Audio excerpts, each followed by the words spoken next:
Hey you guys, it's Peter and welcome to my channel, Peter Watches TV, where I watch all the TV shows and then I come over here and I react to them.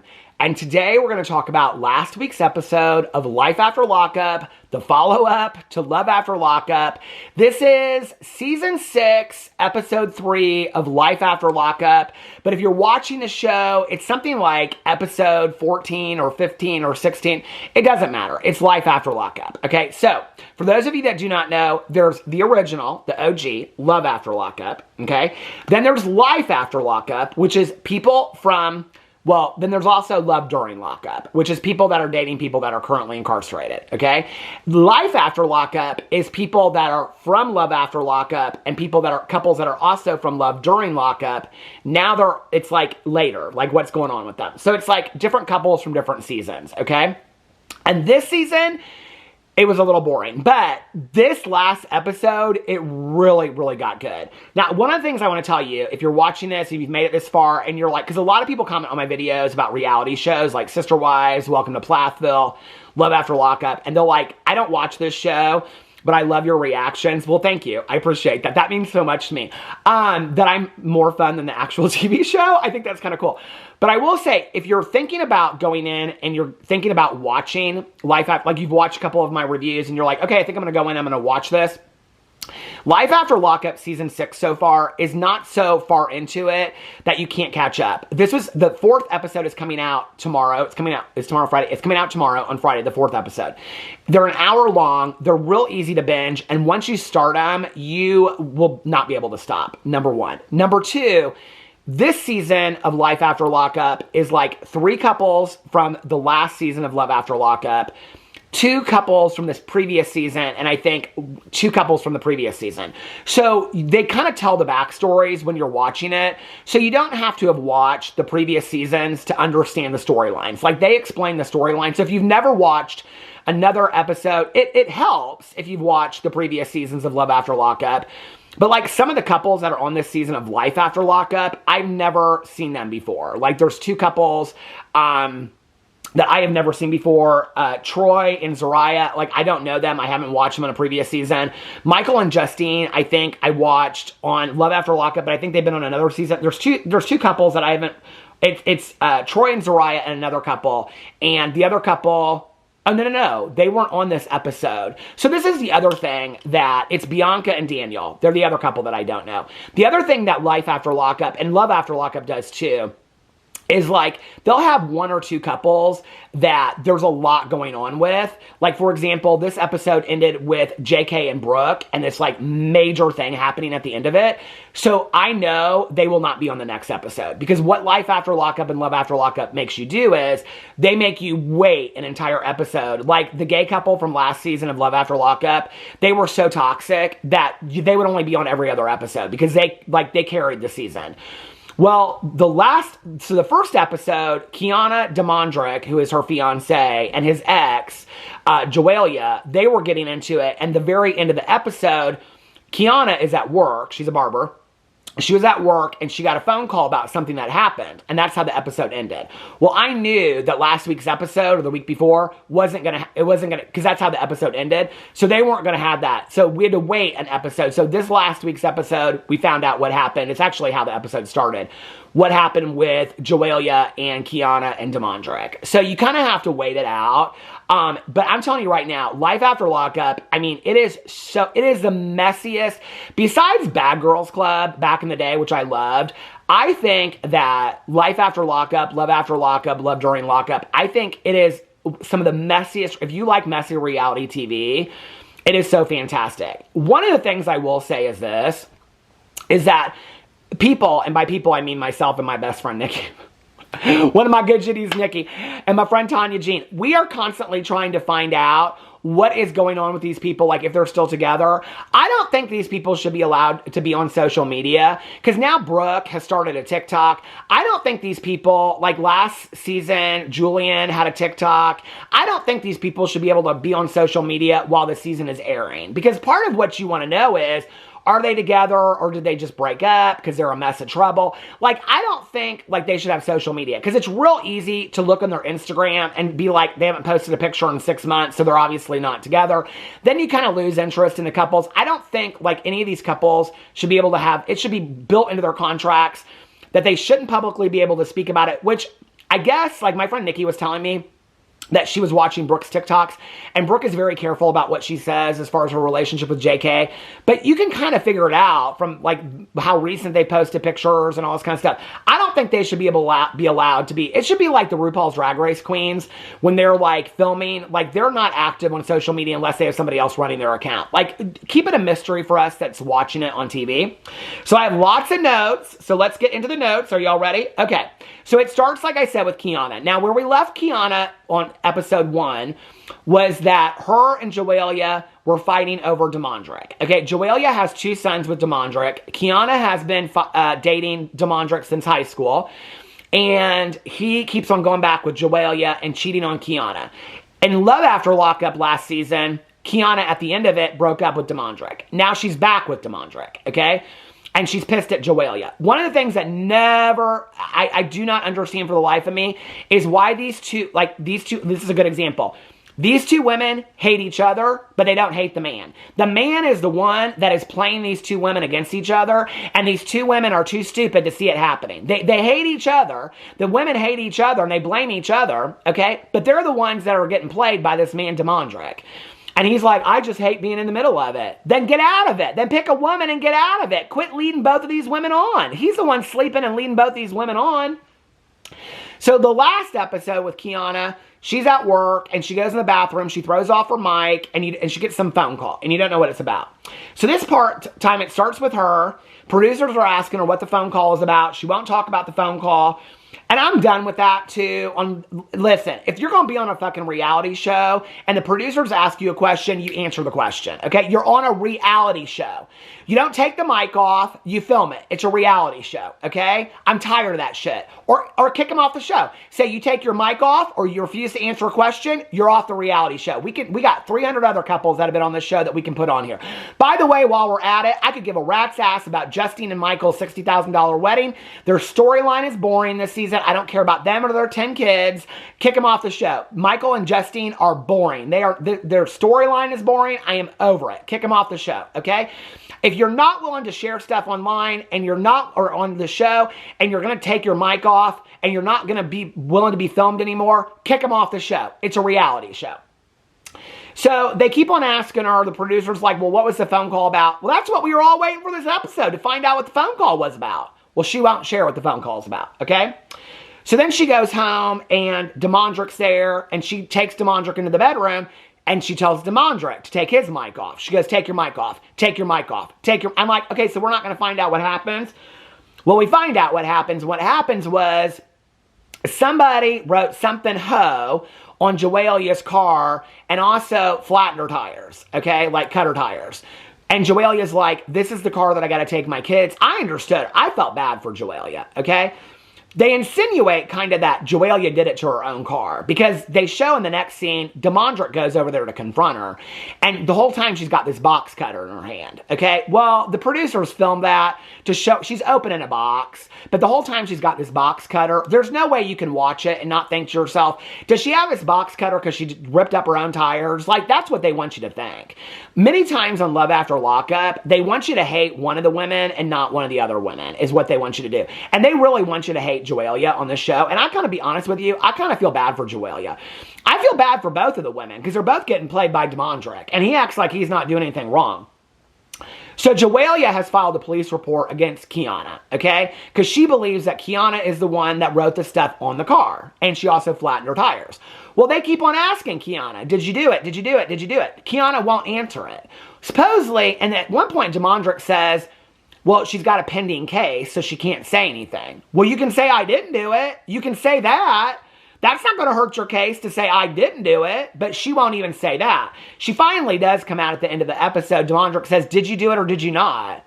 And she just looks at him. He goes, did you do it or did you not? She goes, I didn't do it. Finally, she says something about it, but it takes her forever.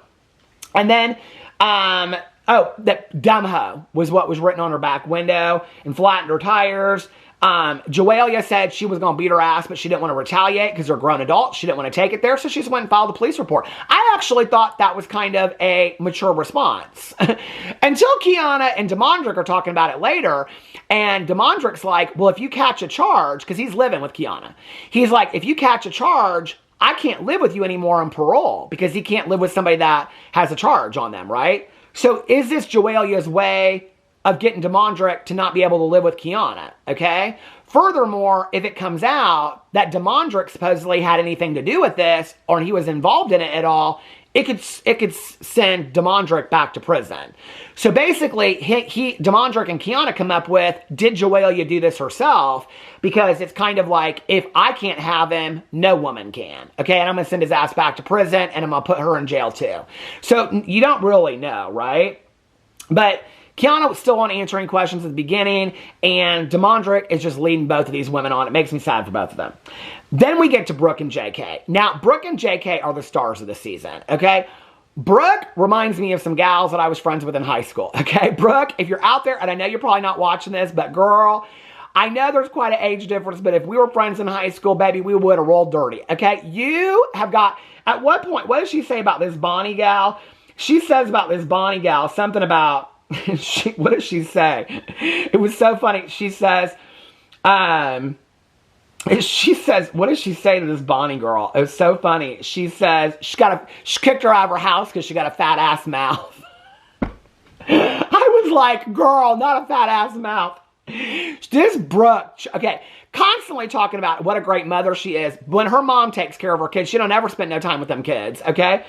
But I kind of live for Brooke, because Brooke is like, you know, like, if this is where she's seeing, and then somebody says something about, well, JK was at the McDonald's, all of a sudden, she's like, she's going to McDonald's, okay? You are not stopping the gal from going to, she's going to McDonald's to confront JK, okay? I feel like she's every gal that I was friends with in high school. So anyway, so we're now on Brooke and JK, okay? JK got a job, and since he got a job, they took him off house arrest, okay? Which took him off house monitor, which makes no sense to me whatsoever. I have never, and listen, okay, I am actively involved in a 12-step program. I've been sober for 30 years. I know a lot of people on house arrest. I know a lot of people in the Department of Corrections, done prison time, all kind of stuff. A lot of my friends, most of my friends. I don't know I know a lot of people on work release, okay, that have to go stay at the work release place and jail at night and work during the day. I know a lot of people on house arrest that have jobs. I have never heard of somebody getting a job and getting off house arrest. That don't click with me. I don't know what that storyline is, but anyway. And he is still mad at her because she lied about she lost her job when she left her job to go confront him about being with his ex. Well, I said in the last episode, I said he is just looking for an excuse to get rid of Brooke. Okay, he don't want to be with Brooke anymore. He wants to be with his ex, Alex. And he's just holding this over his head because Brooke caught him with his ex, Alex. And he denied it. He was like, no, I just need to close the door on that chapter of my life. But now he is acting like she lied about having 14 kids in another country or something like that, she's keeping a secret because she lost her job because she was confronting him. Like, it don't make no sense, okay? Like, it don't make no sense at all. I mean, he acts like she lied about, like, the biggest thing in the entire world. She lied about not having a job, which then all these people make this big deal. They're like, well, she don't have no money. That's on her, okay? He don't have no money either. He didn't even have a job till this episode. So he's still mad at her. She doesn't talk to him. And she's got to go get this blood test to see if she's pregnant with, she keeps on saying, our baby, our baby. So her mom goes with her. Her mom does not like JK. None of the parents want them to be pregnant. And Brooke is talking about how he's changed and he's not the same person anymore. And he's changed a lot since he got this job. Now, she don't have a tracker on his car anymore, or his phone. He took that off. So she can't see where he's at anymore. And Brooke all of a sudden comes up with, she thinks he might be using drugs or drinking or something because his attitude and his mood has completely changed. Or he's back at Alex's house, something like that, she doesn't know. But then they show him and he's pulling into Alex's house, his ex, that he's not supposed to be with, okay? Because he and Brooke are still together, supposedly, even though it's been weeks and she hadn't talked to him. And so he pulls up and he goes inside and Alex goes, take your mic off. I have something to tell you. This is like the season of taking the mics off. So Alex has something to tell him, and I knew it was going to be something serious. So then we're at Courtney. Now, Courtney and Will are from last season. She got out of prison. They got married the next day. She lives in Portland. He lives in Sacramento. She was out about a day. The day of their marriage, she was back at her halfway house, and she was high as a kite on the phone talking to him. She denied it. Then she got locked back up again. She's all about the money with her. So that's all she wants is money from him. So the last episode, Will broke up with her, okay? And said, we're not together anymore. I'm done with you. He's filing for divorce in this episode. She's got this friend named Mark that just wants to fuck her. And Mark, they're driving around or somewhere, and Mark's like, Will's a loser. He doesn't know what he had. What did Will have? A gal that just got out of prison, couldn't stay sober for 24 hours, and just wanted him for his money. What was that Will had? Because I think Will really loved Courtney. I really do. Okay? Now, maybe he was a little misguided angel and not knew that, like, maybe that wasn't the person to trust so much right out of prison. But I think that he really did love her. Okay? Maybe not to buy her enough to buy a $20,000 ring, because we find out the ring is only worth $6 that he bought her. He said it was a $20,000 ring. Okay? Not a $6 ring.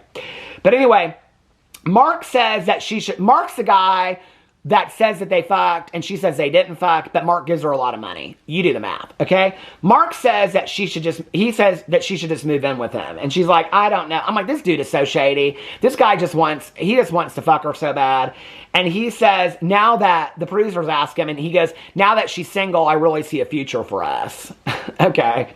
She don't, but she just wants your money. And then he gives her money. He says, you need any money? And she's like, yeah. And he goes, she's like, $60 is enough. So she gives him money, no strings attached, he says. And then she says that she feels like she was abandoned by Will as his wife. And she says it's so irritating that she constantly has to rely on men for money. Well, you can go get a job. She's working in an auto shop, but she hasn't got a paycheck yet. I mean, I don't know what to tell you, okay? There's a lot of people out there that don't rely on men for money, okay? You go ask them how they do it, I guess. But you don't have to rely on men for money. Then there's Zariah and Troy. We're back at them. Now, Zariah, I don't know this couple. And a lot of people filled me in after my last one and said that she caused him all kinds of trouble the season that they were on. So I'll have to watch that season. I don't know about that. But she is bitter the house down boots, okay, about the fact that he is going home to find his brother Vaughn, okay? So his sister Jackie called him.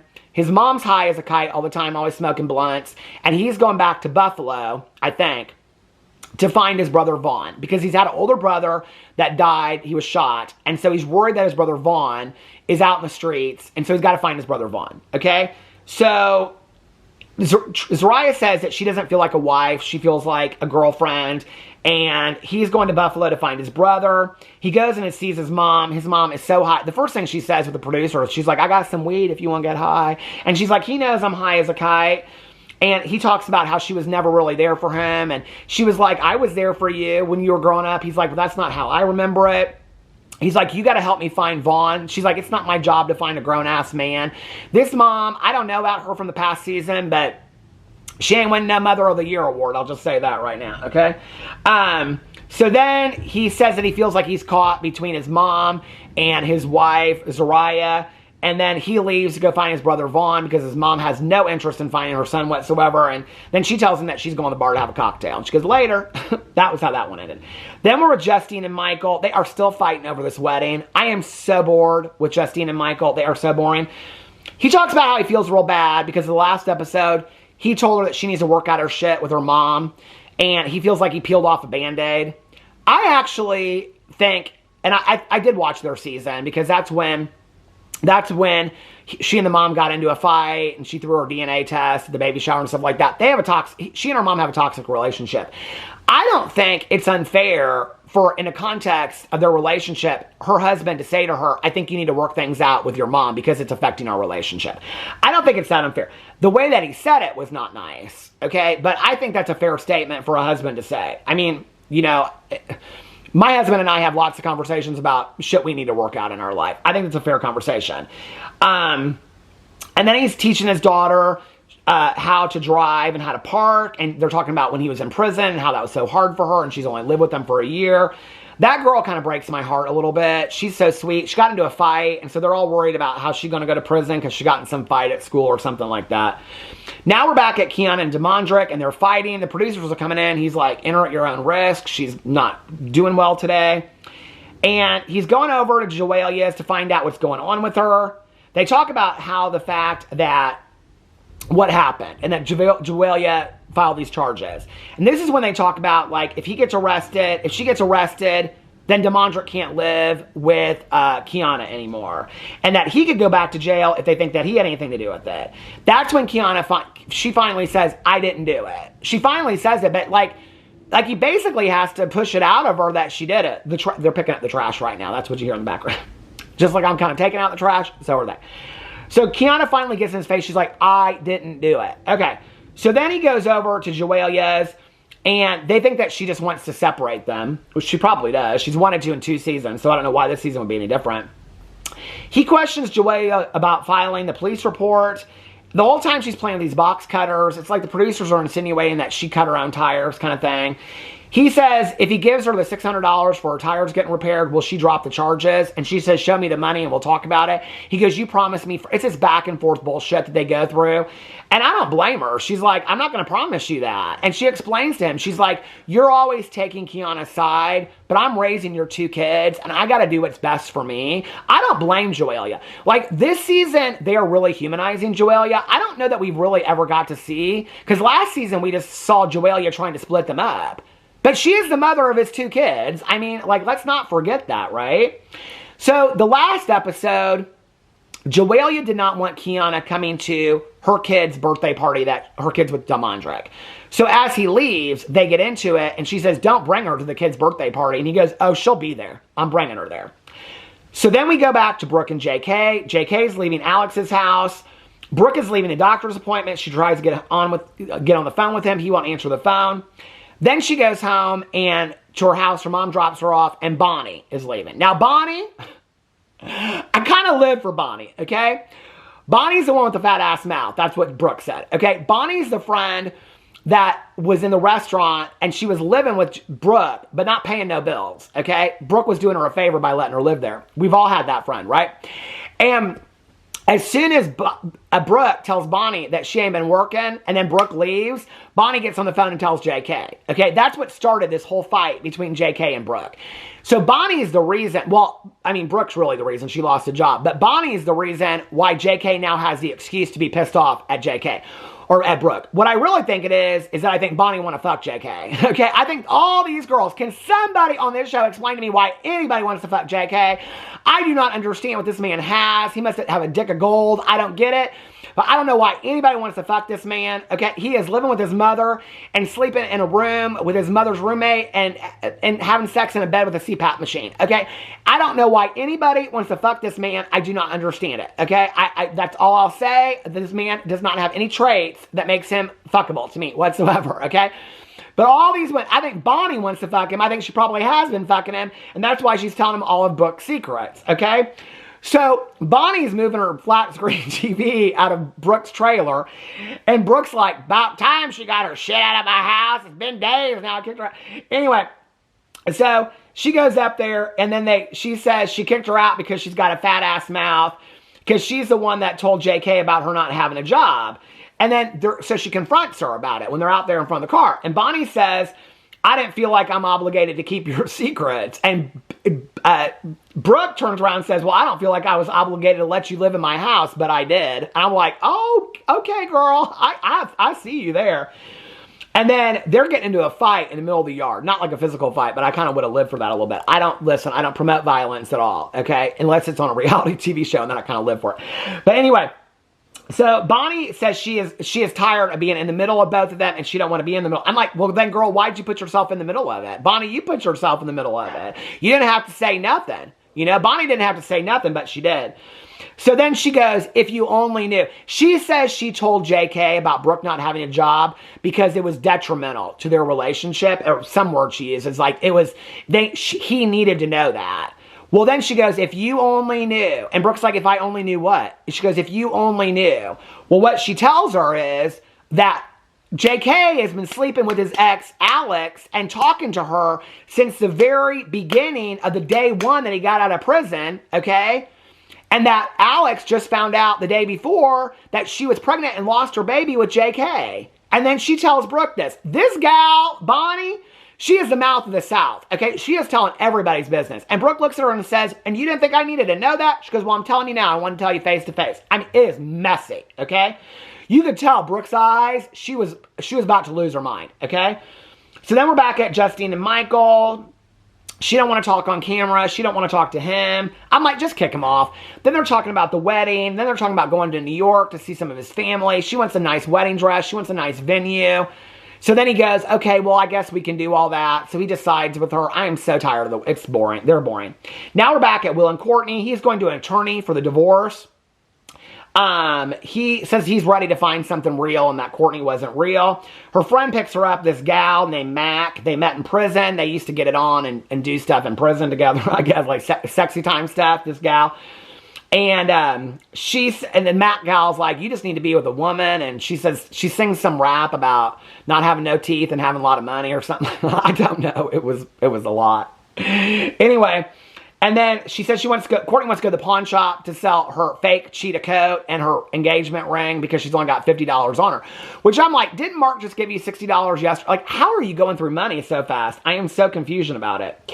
So anyway, so then before they go in the pawn shop, Courtney reaches over and kisses this girl. And she goes, oh, I forgot that we were recording. And I'm like, oh, you did? Now, before I get to the next person, this is going to stop in about 4 minutes. So hold on a second. Pose. Okay, so anyway, I guess that Courtney, she done had a relationship with this Matt gal that wants to live with her. Mark wants to live with her. Will wants to divorce her. She got a lot going on. Okay, so now we're back with Brooke and JK. Bonnie tells her, they show the scene again where Bonnie tells her that Alex was pregnant and lost a baby. And says that he's been talking to her since day one. Bonnie says, she goes away and Bonnie goes, I wish y'all the fucking best. And Brooke's like, we don't need it. We got it all worked out. I'm like, do you though? Do you though, Brooke? Okay.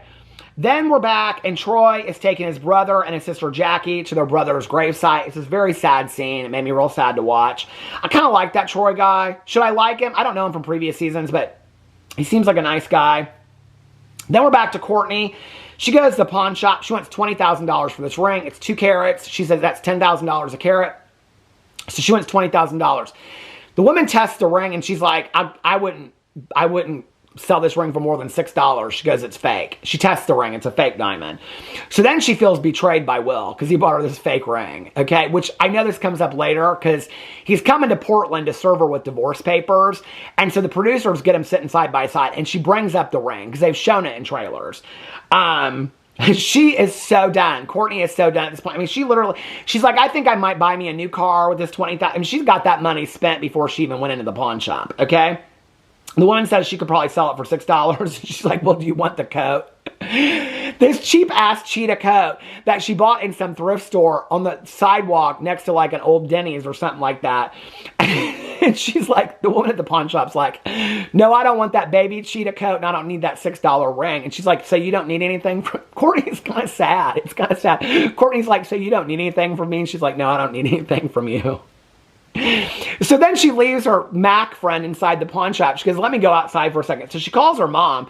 Now, her mom, the only time we've seen her is at the wedding. Courtney don't have a relationship with her mom. She begs her mom for money, and her mom says, I feel like the only time you ever call me is when you need something from me. She goes, you didn't even call me when you were in jail. Courtney says, well, I told you I wasn't going to call you anymore if I got locked up. And she goes, well, you could have called me when you got out. And she's like, yeah, well, are you going to give me money or not? And her mom's basically like, no, I'm not going to enable you anymore. And she goes, okay, I got to go. So then she goes, I got one more trick up my sleeve. And so she calls some friend of hers that says, she says, I need rent money. I don't know what the trick up her sleeve meant. If it was I don't know who this person is. They don't share the person's voice on the phone. You don't hear it. But she asked this person for $600 for her rent. I don't know why she needs rent to rent a room from Mark. When Mark said she could move in, I don't know why she's got to pay for this room from Mark. When Mark said he could just move, she said she's getting this room from Mark. I don't know. But anyway, maybe it's a different house and Mark just helped her find it. I don't know. So then they show Will going, he's packing up his bags and he's going to Portland to serve her papers they go through this whole thing about, is it a divorce or is it an annulment, all this kind of stuff.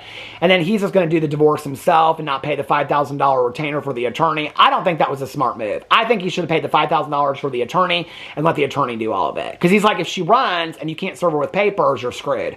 But he's going to go to Portland, even though she's moved 15 times since she's been out of prison already, and he's going to serve her with the papers. Then it ends, and we are on Brooke and JK. Now, you know, if it ends on a hot mic moment, okay, that they're not going to be on the next episode. So Brooke and JK are not going to be in the next episode. That's my foretell. That's my prediction for the next episode. So she calls JK's mom, okay? Now, JK's mom is not a super fan of Brooke to begin with, but she calls his mom, And she's like, I want to find out what's going on with JK. So she meets her mom at work, his mom at work. She comes out, her mom's like a CNA or a nursing assistant or something like that. I kind of feel bad for his mom. She starts crying at one point and she's like, you know, I can rationalize myself like dying before JK, but I can't lose my son while I'm still young. Like, I don't want JK to die. He's not making good choices, all this kind of stuff. And she asks her like when Brooke should have the blood test results for the pregnancy. And she's like, by tomorrow. I haven't looked in to see if Brooke was pregnant, so I don't know. I will just tell you, I'm saving that for the show. And then she tells her about what she found out about Alex. His mom seems rather surprised, honestly, that JK was messing with Alex or that Alex was pregnant. She seems kind of surprised. Then his mom says that she's got videos of JK at the house and that he seems messed up. They talk about whether it's drugs or alcohol. They show the videos of JK. I was kind of surprised they showed the videos. JK is like, I mean, he is messed up in these videos. He is screwed up. And they show the videos and he's clearly on, they both say it. They're like, he's clearly on something in these videos. It's just weird to me. Like, one of them he's in the kitchen. The other one he's on the front porch. And his mom's like in the corner, like filming him. So I don't know what for to show. I don't know what she was doing it. But like, that's a parole violation. All these people, like, they show Troy. I don't know if Troy is off of parole or not, but Troy is like flat out smoking a blunt in the car driving to the gravesite.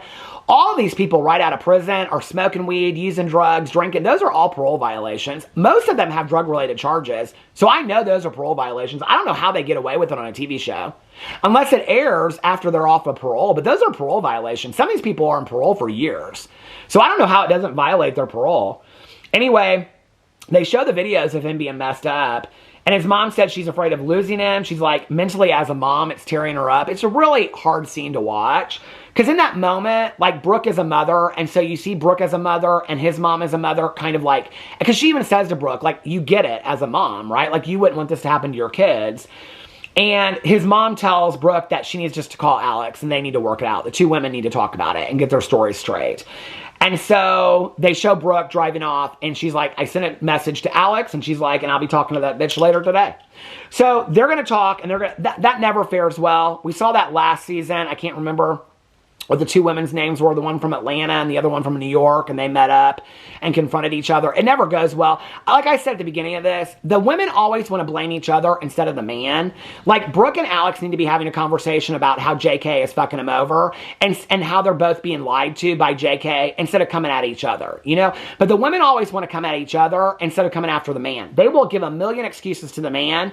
It's like, we got Joelia and we got Kiana, and Demondrick's like, what, me? Who? I'm an innocent one. And then we have Brooke and we have Alex, and JK's like, what, me? I'm not doing anything. It's the man. The man's the problem. Anyway, let me know what you thought about all of that in the comment section below. Are you watching it? Put it in the comment section below. I love you guys. Who is your favorite love after lockup, life after lockup, love during lockup, castmate, couple ever? Put it in the comment section below. I love you guys, and I will see you tomorrow. Bye.